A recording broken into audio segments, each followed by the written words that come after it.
Dobro. Evo, gospodine predsjedniče Hrvatske Vlade, u svom prvom i dosad posljednjem izvješću o radu, kad ste spominjali primjer Krajiške kao jedan model ovako neracionalnog trošenja novca na asfaltiranje neke ceste, tad sam vas upitao i u odgovoru ste rekli da ćete nešto učiniti po tom pitanju oko radova na dionici državne ceste D38 na području Požeštine, gdje je investicijom Hrvatskih cesta na dionicama koje su bile u odličnom stanju, dakle potpuno dobar asfalt, došla nova investicija i stavljen je nekakav mikroasfalt i zapravo su uništene te dobre ceste. Dakle, potrošen je državni novac i bezrazložno preko Hrvatskih cesta, a postavljen je loš asfalt. I mislim da bi zapravo radila je, dakle izvođač jedna privatna tvrtka, nije važno kako se zove, nemam namjeru uopće se sa tom tvrtkom baviti, već me zapravo zanima pitanje javnog interesa i odgovornosti.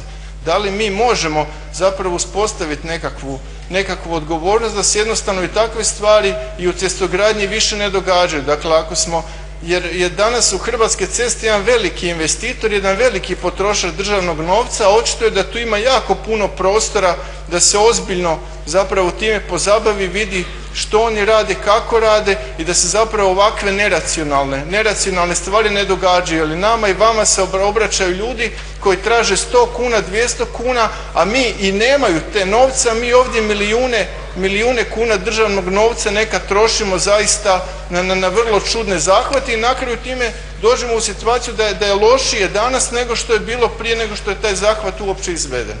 Hvala. Odgovara predsjednik Vlade Zoran Milanović.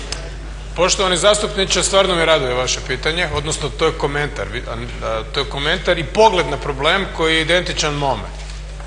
Ono što sam ja govorio prije nekog vremena u Saboru, vi sad to ponavljate, još jednom utvrđujemo gradivo i konstatiramo da se novcem često neracionalno upravlja. Ja vam dajem benefit sumnje, to se tako kaže, dok ministar pomorstva, prometa i infrastrukture točno ne provjeri, ako već nije, o čemu se radi, pa ćemo onda tražiti odgovornost. Jer to se ne smije događati. Ono što se dogodilo pred mojim kućnim pragom se ne smije događati tamo gdje je država odgovorna. Država nije odgovorna u gradu Zagrebu. Grad Zagreb podijeli novac gradskim četvrtima i haj nehaj, troši kako znaš. 100 metara dalje je vrtić koji je prokišnjavao i škola koja je stara 100 godina, spomenik kulture koja se raspada. Tih 1 milijun kuna je moglo tamo napraviti dosta posla. Eto, to je bio moj primjer i drago mi je da mi je došao kao as na desetku na dan kada se u Saboru raspravljalo o državnom proračunu. Vaš primjer je sličan, provjerit ćemo i djelovat ćemo. Hvala. To je sve što mogu reći.